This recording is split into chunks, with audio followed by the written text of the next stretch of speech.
Assalamualaikum warahmatullahi wabarakatuh. Merasa aman dari corona. Inilah judul yang akan kita bahas pada kesempatan yang berbahagia ini.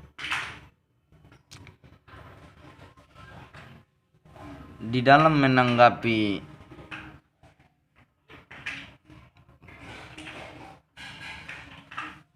pendapat-pendapat yang dilontarkan oleh kebanyakan masyarakat, bahwa katanya dengan nada sombong seolah-olah mereka itu lebih mengetahui atau lebih pintar daripada ulama ataupun fatwa ulama dan juga pemerintah. Sementara kebijakan yang sudah dibuat dan sudah ditetapkan oleh pemerintah atau juga majelis ulama tentang kehati-hatian, kewaspadaan agar jangan dulu kita sementara waktu ini untuk keluar rumah atau jangan dulu membuat perkumpulan-perkumpulan dalam suasana corona seperti ini. Lalu ada orang yang mengatakan bahwa kita tidak bisa menghindar dari penyakit. Kita tidak bisa menghindar dari corona karena itu adalah Allah Subhanahu wa taala menetapkan.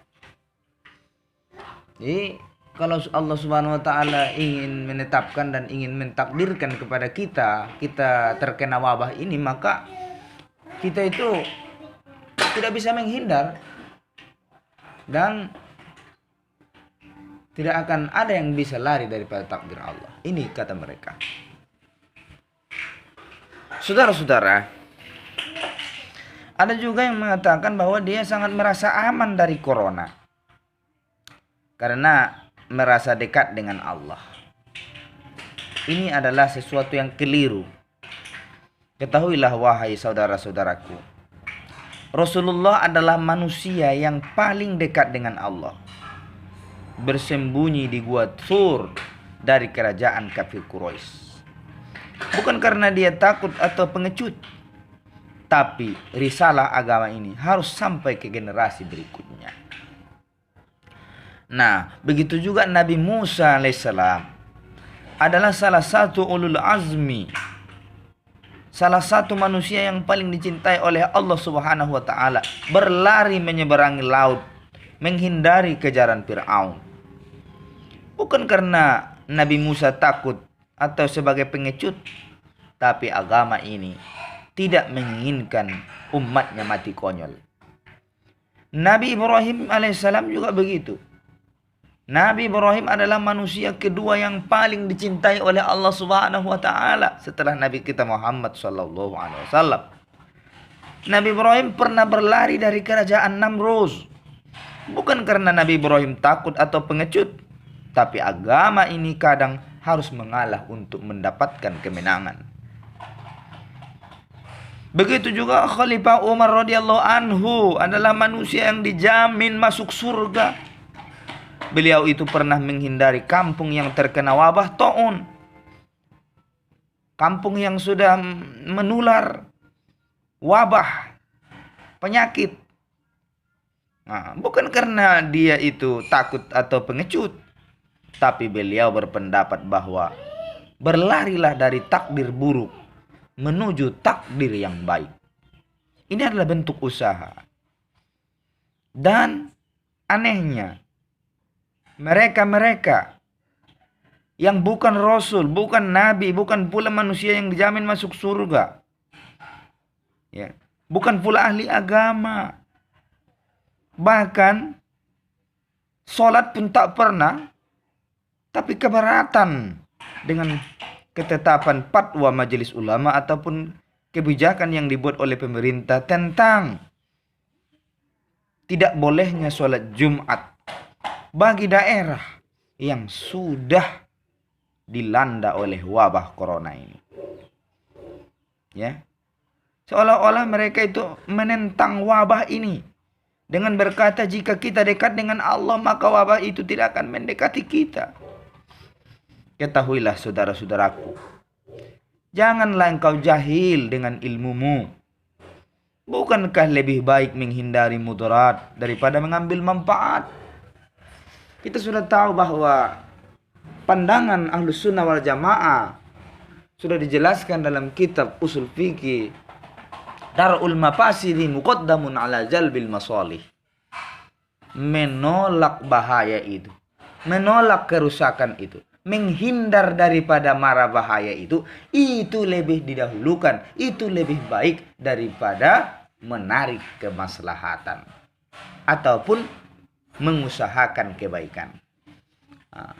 Jadi apa gunanya sekarang kita mengusahakan kebaikan, kita beramal, kita berwirid, kita berzikir, ya, kita membuat satu kumpulan untuk doa tolak bala, tapi malah nanti di ujung setelah selesai kita berkumpul, setelah selesai kita beramal, setelah selesai kita sholat, malahan yang lebih parah yang akan kita dapatkan. Ini adalah bentuk usaha kita, ya.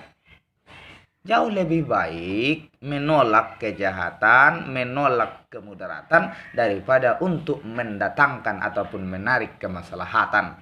Karena mengantisipasi ataupun menghindar ataupun bersiap untuk tidak mendapatkan itu, nah itu jauh lebih baik daripada mengobati, ya.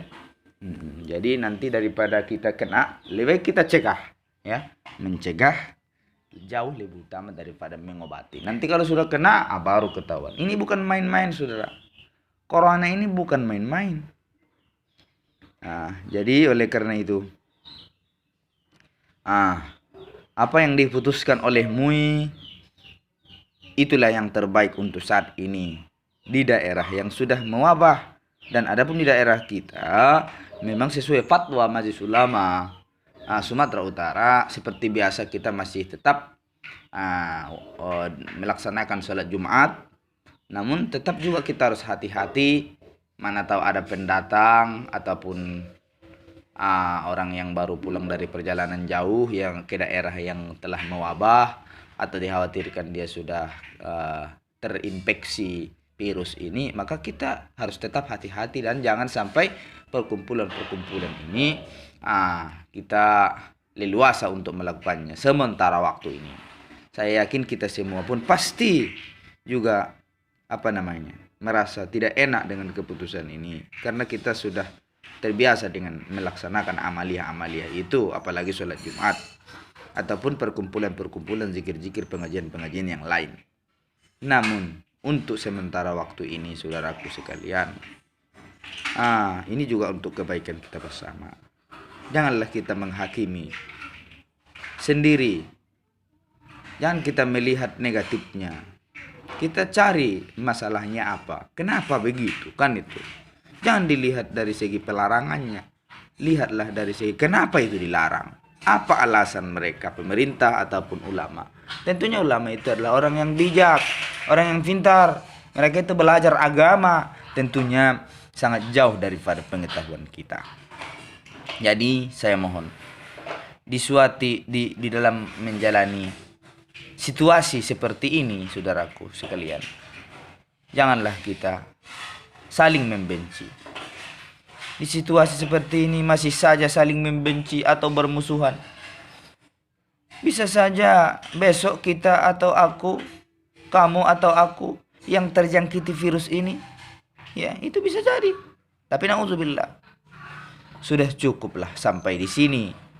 Mari kita saling memaafkan. Allah munculkan virus ini supaya kita sadar bahwa lemahnya diri kita menghadapi makhluk kecil ini. Jika virus ini tidak membuat kita sadar bahwa lemahnya diri kita menghadapi makhluk kecil ini, maka butuh virus apa lagi yang harus diturunkan Allah Subhanahu wa taala kepada kita bersama. Ini adalah bukti bahwa ada virus yang lebih berbahaya di hati kita, yang tidak akan berhenti di kuburan saja, tapi akan terus terbawa sampai dipertanggungjawabkan nantinya di hadapan Allah Subhanahu wa taala. Inilah virus yang paling berbahaya. Maka oleh karena itu, jangan sampai hati kita yang terkotori dengan datangnya virus yang kecil ini, sehingga muncul virus yang besar. Demikian saudara, mari kita jaga hati bersama. Kita serahkanlah ini kepada pihak yang berwajib dan juga para ulama-ulama kita. Kita harus mendengarkan apa kebijakan daripada mereka. Mudah-mudahan kita mendapatkan ridho daripada Allah Subhanahu wa taala, dan para pemerintah kita itu pun tidak lepas daripada bimbingan dan nasihat dari para ulama-ulama kita. Wallahul muwaffiqu ila aqwamit thoriq. Wassalamualaikum warahmatullahi wabarakatuh.